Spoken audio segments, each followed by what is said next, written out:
அண்மை செய்தியாக தற்போது பார்த்து வருகிறோம். மதுரை மாவட்டம் நாகமலை புதுக்கோட்டையில் ஆளுநருக்கு எதிராக போராட்டம் நடந்து வரும் நிலையில் தள்ளுமுள்ளுவானது ஏற்பட்டிருக்கிறது. இதுகுறித்தான முழு விவரங்களை வழங்குவதற்காக எமது செய்தியாளர் சிவகுமார் இணைப்பில் இணைகிறார். சிவகுமார், வணக்கம். இதுகுறித்தான முழு விவரங்களை பதிவு பண்ணலாம். மதுரை காமராஜர் பல்கலைக்கழகத்துக்கு முன்பா ஆளுநருக்கு எதிராக கோஷமிட்ட மாணவர்களை தடுத்து நிறுத்திய காவல்துறையினர் வந்து தடுத்து நிறுத்தினாங்க. இதனால அவர்களுக்குள்ள காவலர்கள் மற்றும் மாணவர்களுக்கு இடையே தள்ளுமுள்ளு ஏற்பட்ட நிலையில மாணவர்கள் வந்து கைது செய்யப்பட்டிருக்காங்க.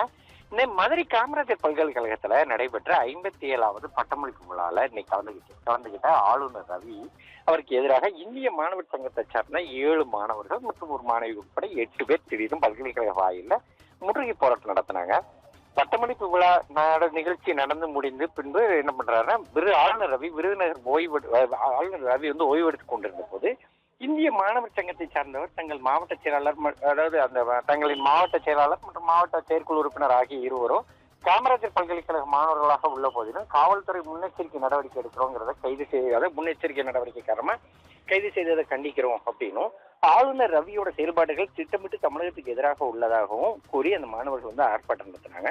காவல்துறையினர் அவர்களை தடுத்து நிறுத்திய போது லேசான தள்ளுமுள்ளு ஏற்பட்டது. அதனைத் தொடர்ந்து காவல்துறையினர் அவர்களை கைது செய்து வாகனத்தில் ஏற்றி போயிருக்கிறாங்க. அதாவது ஆளுநருக்கு எதிரான போராட்டங்களை இப்போ ஒத்துக்கொள்ள முடியாது அப்படின்னு சொல்லி கடந்த 2-3 தினங்களுக்கு முன்பு உயர்நீதிமன்றம் வந்து ஒரு உத்தரவு பிறப்பித்திருந்தது. எப்படின்னு பாத்தீங்கன்னா, இது வந்து ஒரு சமூக கேடு அப்படிங்கிற மாதிரி சொல்லி அவங்க வந்து ஒரு உத்தரவு பிறப்பிச்சிருந்தாங்க. இந்நிலையில இன்னைக்கு மீண்டும் ஆளுநர் ரவிக்கு எதிராக போராட்டத்தை மதுரை காமராஜர் பல்கலைக்கழக மாணவர்கள் வந்து தற்போது எடுத்திருக்கிறது குறிப்பிடத்தக்கது. பவித்ரா,